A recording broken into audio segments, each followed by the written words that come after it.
What'd you say your name was again? Carrie Mathison. The case officer in question has a history of erratic behavior. The world is about to end, and we're standing around talking. I like it when life is like that. Like what?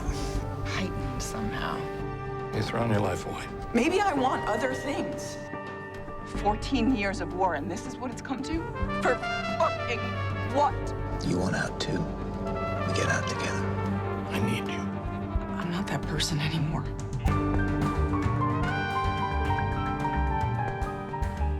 The most profound moment in Carrie Mathison's life was 9/11. If you had to start anywhere, you would start there. Carrie was probably a lower-level analyst or case officer at that time, and she let something go by. She missed something. And she's somebody who's extremely hard on herself and in an irrational way blamed herself for what happened that day. And that motivated her entire career. I'm just making sure we don't get hit again. Well, I'm glad someone's looking out for the country, Carrie. I'm serious. I missed something once before. I can't let that happen again. It was 10 years ago. Everyone missed something that day. Everyone's not me. At the beginning, when Alex and I, talked about Carrie, we wanted somebody who actually was still holding the flame of concern for this country at a time during which nothing had happened. At the time, it had been 10 years since anything had happened on U.S. soil. And so somebody who was overly vigilant or hyper-vigilant as Carrie was could be construed as having been paranoid. She's really capable, really driven, even myopic at times, a force to be reckoned with, and utterly committed to her job. She's also struggling with her bipolar condition. This year's movements in green, after fallow yellow, always creeping towards purple, are methodical, meaningful, momentous. Carrie and her condition, there's sort of an order that she perceives that nobody else does, like her manic episode in season 1. She was figuring something out and no one believed her and they just thought she was, off the rails, and then Saul makes sense of all the paper coloring and scribblings. You understand. It's a timeline. He senses that she is pretty brilliant and shields her in order for her to do what she does best. I think the Carrie-Saul relationship is sort of the soul of the show, because in many of their arguments, I sort of felt that I could see each one's side. And their dialogue and their conversation about security, safety, and morality is the essence of the show. When the surveillance on Brody was shut down, I contacted him. Personally. How personally? Saul is her primary relationship, but she does have to confront her loneliness. She discovers pretty reluctantly that she does need human contact. But she's afraid of getting close because she knows how damaged she is, and she knows how obsessive she is, and she knows that anything she touches for any length of time will be hurt by her. So I think she is surprised to discover that she has powerful feelings for this Brody character.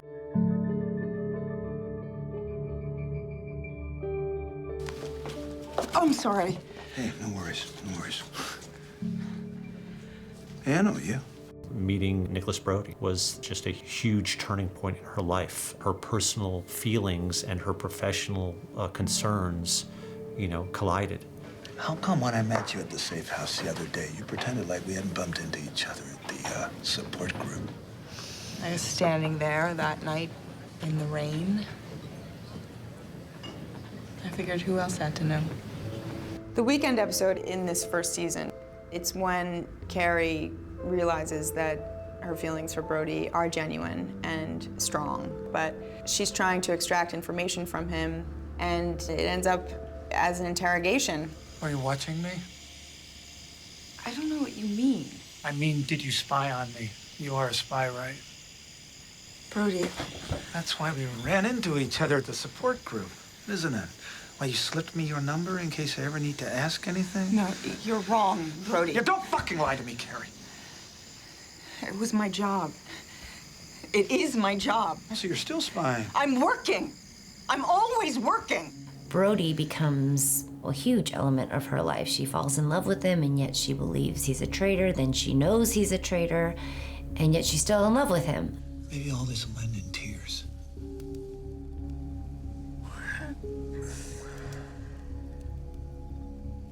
We might make it. Even at the very end, I was rooting for them. You sort of knew they were doomed, and yet you were hopeful. I don't know what happens back home either. What kind of life we have or we don't have, whether it's together or apart. But there will be a life. He probably most of anything or anyone in the 5 years has changed Carrie. She had a baby with him. She watched him die. So he's marked her life in an unchangeable way. The loss of Brody and her part in it is what, in many ways, we're still playing out. Brody! Brody! Brody! The death of Brody really brought an end to that chapter in her life, and it changes her behavior. Where are the F-15s? They're buzzing the border. They can be on the target in 60 seconds. Send them in. Yes, ma'am. For she's a jolly good fellow, which nobody can deny.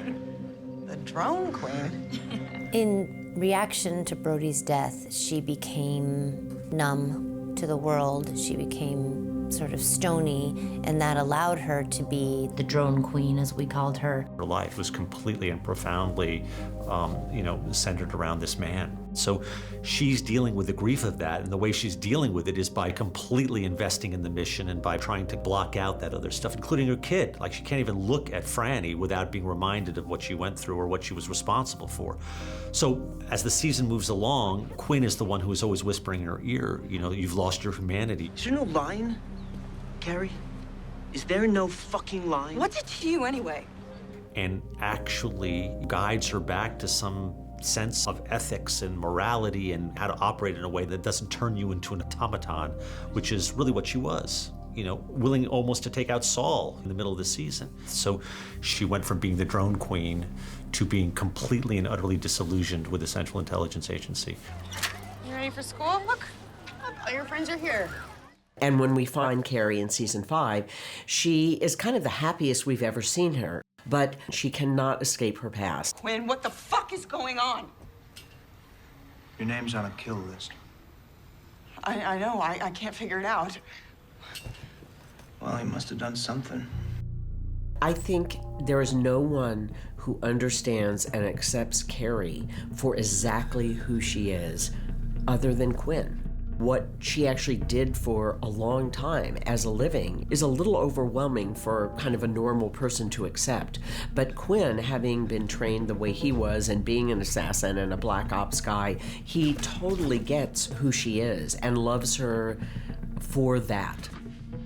Quinn sort of tried to connect with Carrie in season 4, but season 5 starts with Carrie and Quinn in different places, and it takes a while for their paths to cross. And when they do, it's a crisis. He's been ordered to kill her.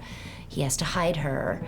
And so there isn't sort of the downtime of working together and talking and connecting. It's sort of high stakes. Who was that? Whoever wants you dead wants me dead. So they don't connect as much as they did in season 4. Then at the end of season 5, she knows he's gone missing, she knows he's in trouble, and I think that's the first time she realizes, maybe I should have said yes 2 years ago and I'm gonna lose him. Carrie, I guess I'm done. And we never happened. I'm not one for words, but they're coming now. I think that we believe the ending of season 5 is ambivalent.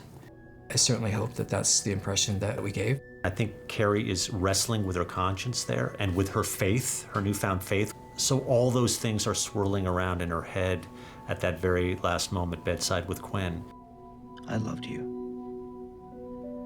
Yours for always now. Quinn. The goal of the scene was for half the audience to say, oh my God, she's gonna go through with it.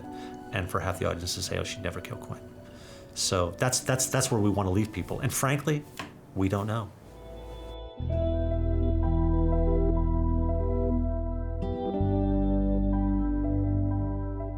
At the end of the season, you find Carrie in much the same place she was at the beginning, insofar as she still wants to have that, quote unquote normal life. And unfortunately, the normal people in her normal life realize she's anything but normal, and that they really can't countenance having that with her, which is extremely painful to her. Carrie's life is very much up in the air. Next year, I think it'll be very interesting to see where she lands. But the season ends with that big question, what's next?